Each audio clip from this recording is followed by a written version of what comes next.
మన ప్రభు అయిన యేసుక్రీస్తు నామములో మీ అందరికీ శుభములు తెలియజేయచ్చు ఉన్నాను. ప్రియ దైవజనమా, నిర్గమకాండం 1వ అధ్యాయము 12వ వచనము.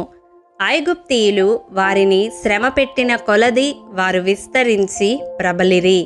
ప్రియ దైవజనమా, ఆనాడు ఐగుప్తీయులు ఇశ్రాయేలీలను శ్రమ పెట్టి కఠిన సేవ చేయించుకొని వారిని ఎంతగానో హింసించినప్పటికీ వారి శ్రమలలో వారు విస్తరించినట్లుగా ఇక్కడ చూస్తాము. ఆదిమ సంఘము కూడా శ్రమలలో విస్తరించినట్లు మనము గమనించవచ్చు. సంఘము హింసనొందుతూ శ్రమనొందుతూ ఉన్నప్పుడు శిష్యుల సంఖ్య విస్తరించడం కూడా మనము గమనిస్తాము. అవును ప్రియ దైవజనమా, శ్రమ మనలను అణచివేయడానికి దేవుడు మన జీవితాలలో అనుమతించడు. మనము విస్తరించడానికే శ్రమల గుండా దేవుడు నడిపిస్తాడు.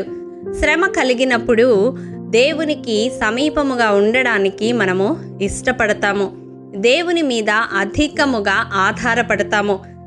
అది మన జీవితాలను ఆత్మీయముగా విస్తరింప చేయడానికి దారితీస్తుంది. మరి శ్రమలు కలిగినప్పుడు మనం ఏం చేయాలి?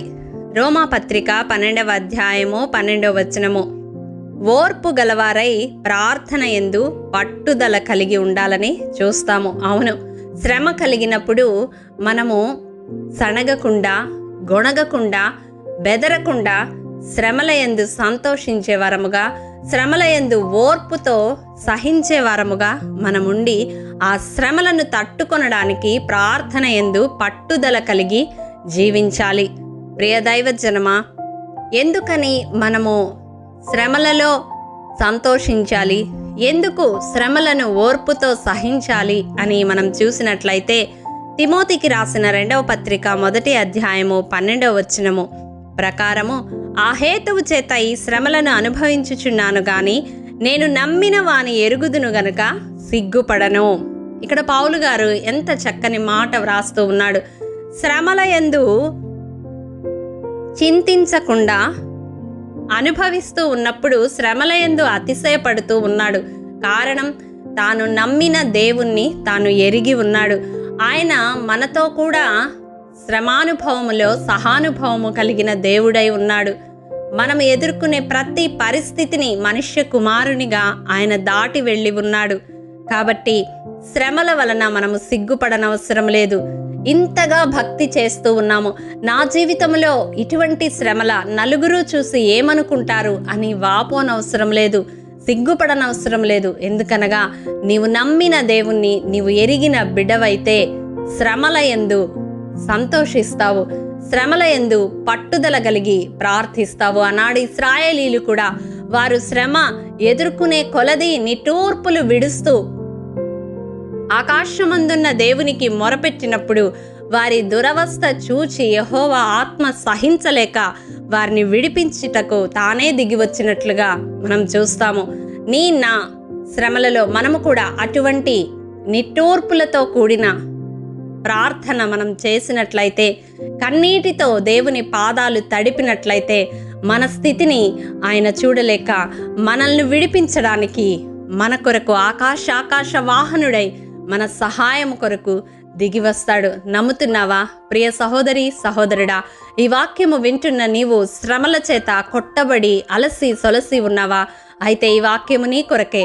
శ్రమ నిన్ను విస్తరింప చేయడానికే, శ్రమ నీవు అణిచివేయబడ్డానికి కాదు. కాబట్టి నమ్మిన నీవు ఈ ప్రార్థనలో ఏకీభవించు.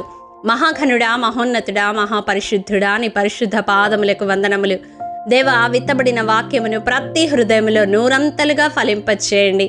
ఎవరైతే శ్రమ చెందుతూ శ్రమలలో కొట్టుమిట్టాడుతూ సహించలేక నీ వైపు కనులెత్తి చూస్తూ నిట్టూర్పులు విడుస్తూ మొరపెట్టుకుంటూ ఉన్నారో అట్టి ప్రతి ఒక్కరిని ఆ శ్రమల నుండి విడిపించి విస్తరింపచేయమని, వారు నమ్మిన దేవుడు శ్రమలలో విడిచిపెట్టేవాడు కాదని, శ్రమల నుండి విడిపించడానికి సహాయము చేయుటకు దిగివచ్చే దేవుడవని వారి జీవితాల ద్వారా అనేకులకు మీరు రుజువుపరచమని, మీ సాక్షులుగా వారిని నిలవబెట్టమని యేసు అతి పరిశుద్ధ నామం పేరట అడిగి పొందుకొని ఉన్నాము తండ్రి.